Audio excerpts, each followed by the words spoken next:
که در تلفن ها نماز اوصل کردیان، نماز اوصل کردیان، تحقیر کردگی هستن آداب نمازخانه و باز همین مسلمان ها در تلفن هاشان نوشته گوش میکنن، تماشا میکنن. هم تا هست نمازو لیکن او چگونه اوصل کرده من نمیدانم، تحقیر باید تا کدام حد است من نمیدانم اکنون. اگر تحقیر نماز باشد این تحقیر کننده کافر است و از زمره مسلمان ها خارج شدگی است و هر کسی در وقت تحقیر نماز با شوخی او بدبخت میخندد در همون زال والله ویم کافر است و هر کسی در نوار تلفنش این عکس میگیرد یا این صدا رو میگیرد گوش میکند ویم کافر است. زیرا که رضای در کفر است. کسی در یک عملی کافرا را وقتی سفر خونده استم وای نماز چی بود؟ نماز قصر خونده استم و من پیش نمیبرم یا اون کس پیش بروی ها ما کوی سودا که پیش میبره که برام غفوری گفت که من پیش میبرم گفت. گفتم تو میتونی ترابیه خونده او من پیش میبرم گفت راست پیش برم ده که هم ما عقفو ولد دالی مایکو همینجا همونجا ولد دالی همین نولا کتی همین وقتی میگویم باید خونده است دمی ابورم که شود میخندد والله ویم کافر است. مسلمان ها اولش که در همون صحنه تئاتر باشد آتنی همون اروپایی ها شما ناموس ندارید. ببینید از پایان با بطولکه در دهنی همه ارتیساشان میزنن، شما همین که ناموس نداره هم مسخره بازی یا بطولکه پپسی کالی دسترش زنید آخه همین 3 سوت که قبطان میکنن ما میبرو اما نبود در تاریخ میموند. بخواد که نماز تحقیر کند شما با خندید، نماز تحقیر کند با شما در نوار تلفنتان گیرد و با او رو تماشا کنید. کنی مسلمانیتان، کنی ناموس اسلامیتان، کنی دیانتداریتان تا که حیوان بشید شما با در تلفن اینه می نویسید. تحقیر علماء ها رو در تلفناتان می نویسید با گوش میکنید با می خندید. خدا میگه شما یار مسلمان بودید اما به سبب استهزای خدا، به سبب تمسخر کردن پیغمبر و دین پیغمبر وارثان پیغمبر شما کافر شدید. این حکم خدا هست. ناموس شما، ناموس دیانت شما دین تان تحقیر کنند، پیشواهای دین تان تحقیر کنند، احکام های دین تان تحقیر کنند. هم خندید و با هم در تلفناتان نویسید و گوش کنید. شرم باد برای این مسلمانی، شرم باد برای این نام مسلمانی.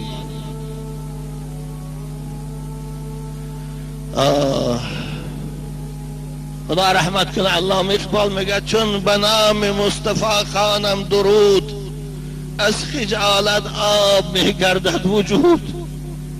عشق میگوید که ای محکوم غیر سینه تو از بتان مانند دیر تا نداری از محمد رنگ و بو با درود او میالا نام او، با درود خود میالا نام او. عشق محمدی ندارید، عشق قرآنی ندارید، عشق اسلامی ندارید، فقط یک صورت دارید و خلاص.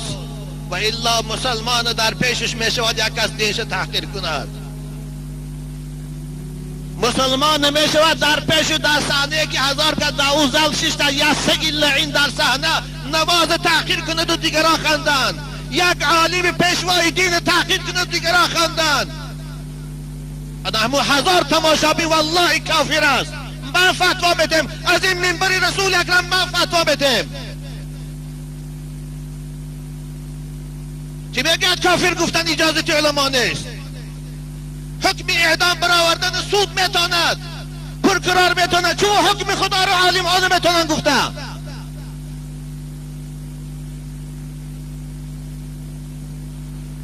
بدا به عزیزان من تماشا نکنید اینها را. ناموس دارد. از همون ژورنالیست عراقی کمتر نشوید. ابر قدرت ترین پادشاه دنیا را با تپش نزد.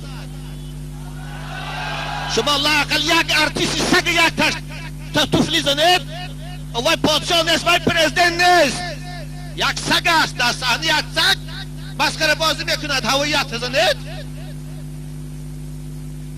نگذارید این تان تحقیر کنند یهودی ها برای یک هولوکاستشان برای یک هولوکاستشان این کار کردن دلی جنایی میکنند حتی برای یک پاپی مشهورشان دلی جنایی شدن پاپی روم او را از منصب پاپی محروم کرد اگر عذرخواهی نکرد برای گفتی هولوکاست دروغ است برای یک شما را نمازتان تحقیر میکنن شما میخندید با در تلویزیونات هم میگیرید برای هم میگیره که خانه تماشا کنی با خندی این خنده ها پگه گریه دارد این خنده ها پگه سوختن دارد در آتش میسوزی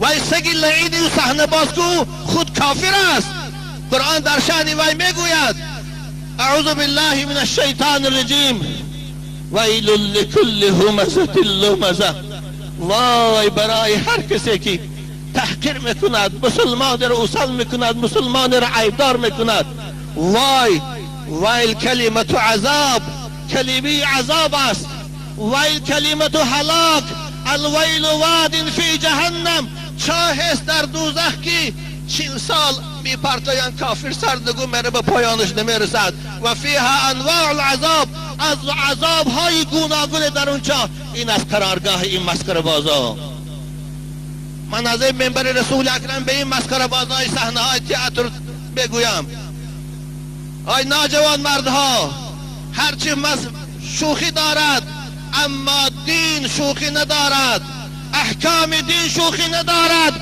اینو برای شما نه خدا میبخشد نه پیغمبر میبخشد نه اسلام میبخشد نه مسلمان ها میبخشند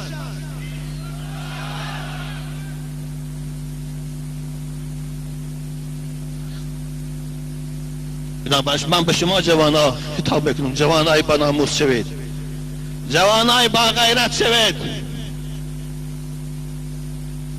برای خاطر یک تایم فوتبال مخلصاشان استادیان پر از بطولکه میکنن اگر به آدابی از طرف سودیه شود شما را دین تا که مقدس ترین چیزتان است تحقیر میکنن در صحنه میخندید و با تماشا میکنید امام داملای ایشان از ما پرسیدن که حضرت ایشان ما را امروز دو چیز تشویش آورده است یکی این که از زبان بعض ملاها شنیدیم حتی خطیب داملاهای مسجد هم تماشا کردن فیلمی حضرت یوسف که امروز تاجیکستان و تلویزیونش خیلی جای شادی هم هستین نمایش گذاشته است حرام اعلام کردین آیا این درست است یا نه؟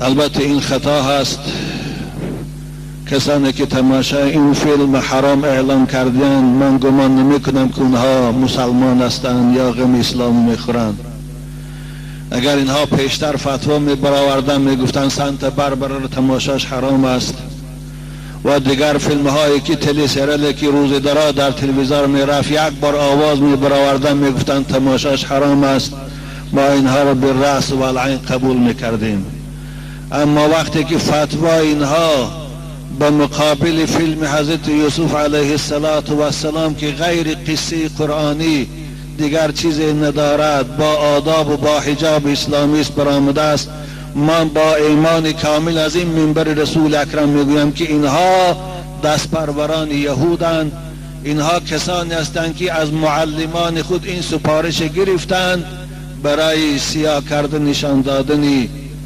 تلویزیونی یعنی ایران است و فیلم های ایرانی اینا دیگر مقصود ندارند عزیزان من اولش که فیلم یوسف من فقط یک سیرش تماشا کردم خلاص دیگرش ندیدم وقتی نمایش گذاشته می شود که نه نماز است به اون قضا شود نه دیگر یعنی سحر می شود یکی ساعت 2 می شده است به گفته آدم ها باشند در این دو وقت یگان نماز نیست بنابر مادامی که از عبادت خدا من نمی کند این حرام نیست دیگر اینکه در فیلم یوسف سر تا پا همه آداب اسلامی رعایت شده است زنهاش با حجاب هستند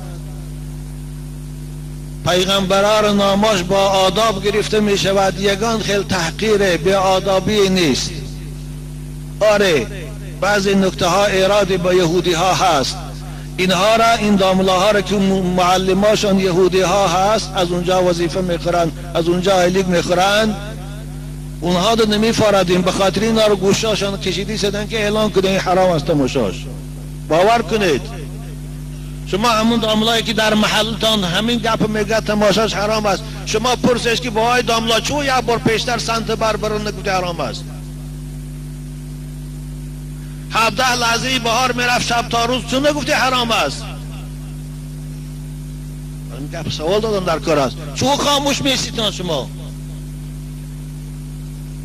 بنابر تماشای او درس تاریخ است، تاریخ دانستن، چی با زبان ما میگوییم چی در عمل او را اجرا میکنن، متخصصاش این درس است، باید از خود کرد او را، باید دانست.